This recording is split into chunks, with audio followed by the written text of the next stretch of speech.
December 7th, 1987. San Luis Obispo, California. It's a Monday evening, one of those sharp December nights where the cold bites at your face and every breath comes out as a white cloud. Pacific Southwest Airlines Flight 1771 is getting ready for what should be the easiest flight imaginable, Los Angeles to San Francisco. Barely enough time to finish a Coke before the captain tells you to buckle up for landing. 40 minutes. That's it.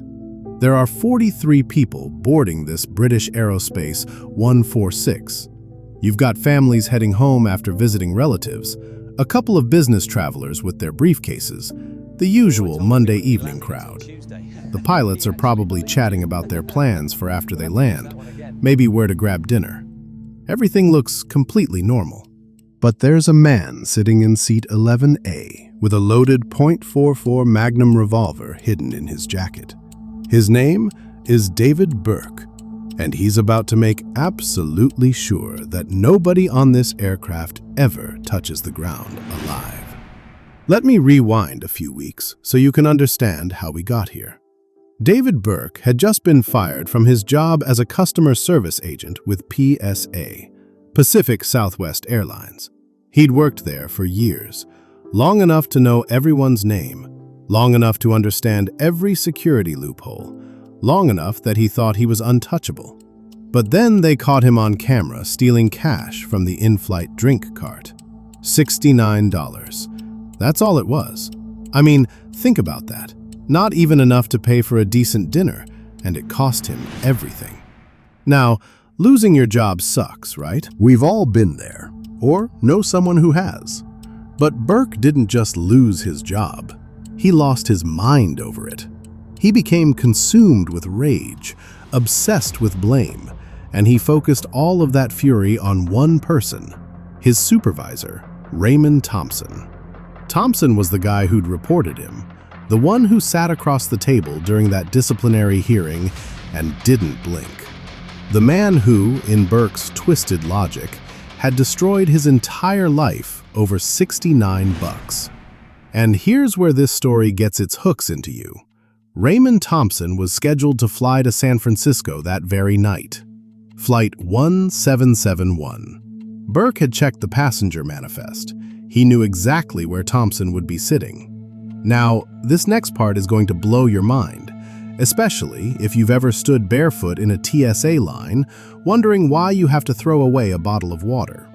In 1987, airline employees could skip security entirely. I'm not kidding. You just flashed your employee ID badge and walked right past the metal detectors, no questions asked. It was considered a job perk, a courtesy. I mean, why would an airline suspect their own people, right? Burke still had his credentials, even though he'd been terminated just weeks earlier. Nobody had bothered to collect his badge. So when he strolled into LAX that evening with a .44 Magnum tucked in his jacket pocket, security literally waved him through like he was grabbing coffee. Can you imagine that happening today? I can't wrap my head around it. He bought his ticket with cash, one way to San Francisco, seat 11A. He'd already planned where he'd sit, already calculated the distance to row 7 where Thompson would be, and folded in his pocket was a handwritten note that would make your blood run cold. Flight 1771 pushes back from the gate at 4:16 p.m. The sun's already dropping toward the Pacific, painting everything orange and pink. Captain Greg Lindemood and First Officer James Nunn are up front running through their checklists, probably cracking jokes the way pilots do when everything's routine. The engines spool up with that familiar whine. Everything is textbook. Inside the cabin, a flight attendant named Debbie Neal starts moving down the aisle with her beverage cart, smiling at passengers, asking if anyone wants coffee or a soda. Burke is sitting quietly in 11A, just another passenger in a window seat. Nothing about him stands out. Why would it? He looks like every other tired traveler heading north for the evening. The plane climbs into the darkening sky, heading up the California coast. But about 15 minutes into the flight, Burke unbuckles his seatbelt and stands up. He walks down the aisle slowly, calmly, like he's just stretching his legs after sitting too long. His footsteps are steady, his face is blank, and then he stops right at row 7. That's where Raymond Thompson is sitting by the window, probably watching the last bit of sunlight disappear over the ocean, completely unaware that his former employee is standing right behind him. Burke pulls out the note and hands it to Thompson. It says, "Hi, Ray. I think it's sort of ironical that we end up like this. I asked for some leniency for my family, remember? Well, I got none, and you'll get none." I can't even begin to imagine what went through Thompson's mind in that moment when he unfolded the note and read those words. The confusion that must have hit him first. Then the dawning realization. Then the terror when he looked up and saw what Burke was holding. Burke pulls the gun. He shoots Raymond Thompson twice, point blank, right there in row 7. The sound must have been absolutely deafening inside that pressurized metal tube, this sharp, ear-splitting crack that probably left everyone's ears ringing, followed immediately by screaming, chaos, people trying to understand what the hell just happened. Debbie Neal, the flight attendant, rushes forward toward the cockpit, probably trying to warn the pilots, trying to get help, doing exactly what her training told her to do. Burke shoots her too. She collapses in the aisle. Then he walks straight to the cockpit door. Remember, this is 1987. No reinforced doors, no deadbolts, none of the security measures we have now. He just pushes it open like he's walking into a meeting. Captain Lindemood probably turned around in his seat. Maybe he tried to say something, tried to ask what was happening. We'll never know, because Burke shoots him in the head. Then he shoots First Officer Nunn. And then, and this is what investigators believe based on the evidence, David Burke grabs the controls. At 4:16 p.m., air traffic controllers in Los Angeles are watching Flight 1771 on their radar screens. Everything looks completely normal. The aircraft is cruising at 22,000 feet, right on course, no alerts, no warnings. Just another routine commuter flight among dozens that evening. Then, at exactly 4:16 and 23 seconds, the cockpit voice recorder picks up a sound, a loud bang, then shouting, then another bang, and another. The microphone captures everything, the sharp crack of gunshots echoing in the cockpit, the chaos, a woman's scream that cuts off suddenly, and then the most horrifying sound of all, the mechanical groan of the aircraft's control yoke being shoved violently forward. The nose drops, hard. The plane doesn't descend, it dives. This isn't a controlled emergency descent, where pilots are trying to save the aircraft. This is a full-speed, nose-down plunge toward the earth like someone just threw a dart at the ground. The passengers who are still conscious must have felt their stomachs fly into their throats. That awful, weightless feeling you get on a roller coaster, except this time it doesn't stop.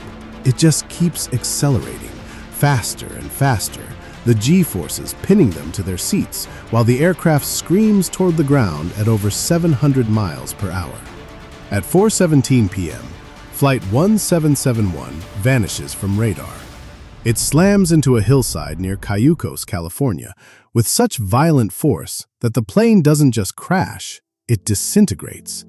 There's no fireball, no recognizable wreckage, just fragments scattered across a cattle ranch like someone had thrown confetti made of aluminum and human remains. All 43 people are killed instantly, not injured, not burned, just gone. When investigators arrived at the crash site the next morning, they honestly didn't expect to find much of anything useful. Impacts at that speed don't leave evidence. They destroy it. The plane had hit the ground so hard that the largest piece of wreckage they found was about the size of a telephone book.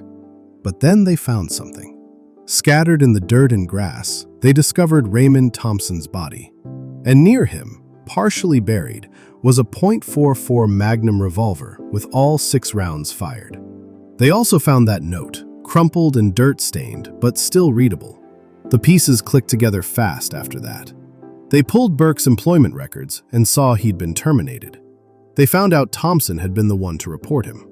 They interviewed people at LAX who remembered seeing Burke walk through the employee security bypass.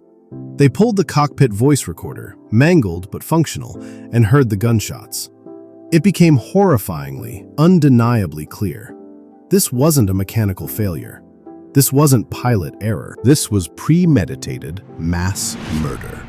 A man so utterly consumed by rage and revenge that he was willing to kill 42 completely innocent people just to make sure one man died. This part of the story always makes me feel this heavy sadness for what could have been prevented. Because after Flight 1771, everything changed. You know that annoying security line you stand in at every airport? The one where you have to take off your shoes and pull out your laptop and get patted down by a TSA agent who looks like they'd rather be anywhere else? That exists partly because of what David Burke did on December 7th, 1987. After this crash, airlines immediately revoked the employee security bypass. Everyone, pilots, flight attendants, mechanics, gate agents, literally everyone, now had to go through the same metal detectors and bag checks as passengers. It seems so incredibly obvious now, doesn't it? But back then, it just wasn't on anyone's radar as a vulnerability. They also started serious discussions about reinforcing cockpit doors, though tragically it would take another disaster, September 11, 2001, before that became mandatory on every commercial aircraft. But here's what haunts me most about this whole thing, and I think about it every single time I fly. All those people, the mom going to visit her daughter in San Francisco, the businessman heading to a morning meeting, the pilots who were just doing their jobs, Debbie Neal, who ran toward danger trying to help. None of them had anything to do with David Burke's problems. They didn't fire him. They didn't report him. They didn't even know who he was. 43 lives erased from existence because one man couldn't let go of his anger. I think about David Burke sometimes when I'm on a plane. What was going through his head as he sat there in seat 11A, waiting for the right moment to stand up? Did he feel powerful? Justified? Did he think he was some kind of avenging angel fixing an injustice? Or was there a single moment, just one fleeting second, where he thought about stopping, where he looked around at all those innocent faces and reconsidered? We'll never know. And honestly, I don't think it even matters anymore, because whatever he felt in those final minutes doesn't change what he did. It doesn't bring those 43 people back. It doesn't undo the grief of the families who waited at San Francisco International Airport that night, watching the arrival board, until Flight 1771's status changed from delayed to something much, much worse. The wreckage is long gone now. The hillside near Cayucos looks peaceful if you drive past it today. Just grass and cattle and California sunshine. But the weight of what happened there still hangs in the air. Next time you're standing in that long security line at the airport, annoyed because you have to take off your belt and throw away your water bottle, maybe you'll think about Flight 1771. Maybe you'll remember why those rules exist. And maybe, just maybe, you'll be grateful for them. Because that's the thing about tragedy. We can't undo it, but we can damn sure learn from it.